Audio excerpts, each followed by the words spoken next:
Bonjour YouTube, c'est Noah, on se retrouve aujourd'hui pour une toute nouvelle vidéo. Aujourd'hui on va refaire le C'est du foot numéro 1 sur le FC Valence. Tout simplement parce que la vidéo que j'avais faite précédemment elle ne me plaisait pas. En fait j'étais pressé de lancer ma chaîne YouTube, du coup j'étais pressé de faire la première vidéo. Et j'ai pas produit un contenu assez quali pour moi, je suis quelqu'un d'assez perfectionniste. De ce fait là j'ai décidé de refaire le C'est du foot numéro 1 sur le FC Valence de manière plus qualitative. Avant que la vidéo le commence, je vous invite à commenter, à liker, à partager, à vous abonner à ma chaîne, activer la cloche de notification et surtout à vous abonner à mes réseaux sociaux qui se trouvent juste là. J'ai commencé par faire un peu d'histoire. Donc il faut savoir que le Valencia Club Football il a été créé le 5 mars 1919 dans le bar Torino de la Calle Barcelona. C'est tout simplement un groupe de supporters qui s'est réuni. Ils voulaient participer aux Jeux de la ville, du coup ils ont remplacé le Valencia Club par le Valencia Club Football. Pour élire le premier président, ils ont utilisé une manière un peu spéciale et un peu étonnante. Ils ont fait un tirage au sort et c'est Octavio Augusto Milegojas qui est devenu le premier président du Valencia Club Football. Le premier stade du Valencia Club Football, c'était le stade Algiros, et jusqu'en 1923, plus précisément le 20 juin 1923, le FC Valence a inauguré l'Estadio Mestalla face à Levante.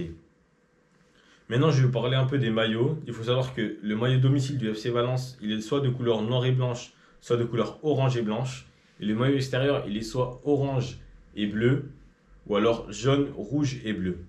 Avec moi, là, j'ai deux maillots que je vais vous présenter. Le premier, c'est celui de la saison 2012-2013. Donc, l'équipementier à l'époque, c'était Kappa. C'est un maillot qui est noir et blanc. Et le second, c'est un maillot assez spécial, puisque c'est le maillot de la saison 2007-2008, où le FC Valence ils ont été champions de la Copa del Rey. Et donc, c'est un maillot qui est... L'équipementier, déjà, c'était Nike. C'est un maillot qui est orange et blanc. Et il faut savoir que derrière, j'ai un flocage spécial. C'est le flocage où il y a le nom de tous les vainqueurs de la Copa del Rey cette année.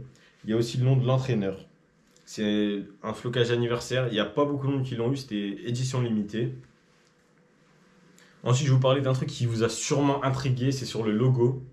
En fait, il faut savoir que cette chauve-souris, elle est due à une légende. On raconte que c'est la légende lors de la Reconquista en 1253. Jacques Ier d'Aragon, il est arrivé devant les portes de Valence. Et il y a une chauve-souris qui s'est posée sur son drapeau. Ensuite, il est rentré dans Valence. Il a libéré Valence. Et du coup, il a décidé que cette chauve-souris allait lui porter bonheur. Et du coup, la chauve-souris, c'est devenu l'emblème de Valence. Maintenant, je vais vous parler de quelques joueurs qui sont passés plus ou moins connus. Il y a notamment des légendes comme Mario Kempes, Morientes, Kili Gonzalez. Il y a aussi des Français comme Jocelyn Gloma ou encore Didier Deschamps. Et plus récemment, il y a des joueurs qui sont très très connus qui sont passés par le FC Valence dont on ne sait peut-être pas, comme Juan Mata, Jordi Alba, David Villa, David Silva ou encore la légende du club Dani Parejo, dont je vous parlerai tout à l'heure. Maintenant, je vais vous parler de la crise qui touche le FC Valencia depuis 2017. Cette crise, elle a commencé quand un homme assez spécial et assez surprenant, le président Peter Lim, aka Picsou, il a décidé de limoger Marcelino, l'entraîneur du FC Valence, qui pourtant il les avait amenés 2 années auparavant à la 4e place du championnat. Et là, il avait gagné la Copa del Rey. Justement, c'était ça le problème. En fait, Peter Lim voulait axer sur le championnat pour toucher les 3 premières places. Alors que Marcelino, lui, il a joué à fond la Copa del Rey, ce qui n'a pas plu à Peter Lim.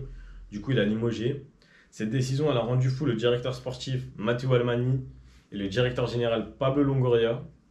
Pablo Longoria, il est très connu en ce moment parce que notamment, il occupe le même poste à l'Olympique de Marseille. C'est le bras droit de Franck McCourt. Du coup, ils ont été virés. Et ironie du sort, l'entraîneur qui a remplacé Marcelino, César Celades, il a eu une altercation avec l'attaquant Maxi Gomez. Du coup, il a lui aussi été viré. Ensuite, ça s'est empiré puisque le FC Valence, à l'été 2018, ils ne pouvaient plus payer leurs joueurs. Du coup, ils ont dû les payer en reconnaissance de dette. De ce fait-là, ils ont décidé de dégraisser l'effectif. Et un premier transfert marquant, celui de la pépite Ferran Torres, pour seulement 27 millions d'euros à Manchester City. Le deuxième transfert, c'est celui de Rodrigo pour 40 millions d'euros à Leeds. Mais le transfert qui a fait le plus polémique, c'est celui de Francis Coquelin et de la légende du club, Dani Parejo, pour la maudite somme de 13 millions d'euros. Qui plus est à Villarreal, qui est le club rival du Valencia CF. Ensuite, les supporters, ils ont espéré bien sûr que le FC Valence, ils achètent des joueurs pour compenser ses départs. Ils avaient ciblé pourtant Rafinha Alcantara, Borja Mayoral et Etienne Capoue. Même si, pour ce dernier, je ne suis pas sûr que c'était un bon renfort, avec le respect que j'ai pour Etienne Capoue. Monsieur Lim, Peter Lim, et Picsou, il a décidé de prendre aucun joueur. Donc ça a rendu fou Ravi Garcia et les supporters du FC Valence. Ravi Garcia, je ne vous l'ai pas dit, mais c'est l'entraîneur qui était en poste à ce moment-là. En plus de ça, on va rajouter que le FC Valence, ils ont perdu Geoffrey Kondogbia après la trêve estivale parce qu'il est parti en tant que joker à l'Atlético Madrid pour 20 millions d'euros. Et en fait, un joker, c'est un joueur qui évolue dans le même championnat que l'équipe qui l'achète et qui a été acheté après le mercato, soit le mercato d'été ou alors le mercato d'hiver. Tous ces départs-là, ça a causé beaucoup de problèmes au FC Valence. Aujourd'hui, le FC Valence, ils jouent les dernières places, ils jouent la relégation. J'espère du profond de mon cœur en tant que supporter qu'ils vont se maintenir parce que pour moi, le FC Valence, c'est un club qui mérite d'aller jouer les premiers rôles en Liga, du moins les 4 premières places. C'est ce qu'ils ont fait depuis au moins une quinzaine d'années maintenant. Ils ont même eu des beaux parcours en Ligue des Champions. J'ai pu les voir jouer l'année dernière à Lille et je trouvais quand même qu'au niveau, il y avait quand même de gros joueurs, mais ils ont perdu la moitié de l'effectif. Et j'espère quand même du profond de mon cœur qu'ils vont se maintenir. J'espère que cette vidéo vous a plu. N'hésitez pas à liker, à commenter, à partager, à vous abonner à ma chaîne, à activer la cloche de notification, à vous abonner à mes réseaux qui se trouvent juste ici. Je vais essayer d'être plus régulier maintenant, on va commencer à tabasser ça, je vous promets, ça va être une vidéo par semaine. On se retrouve très prochainement pour un nouvel épisode de C'est du foot. Et d'ici là, on se dit à plus!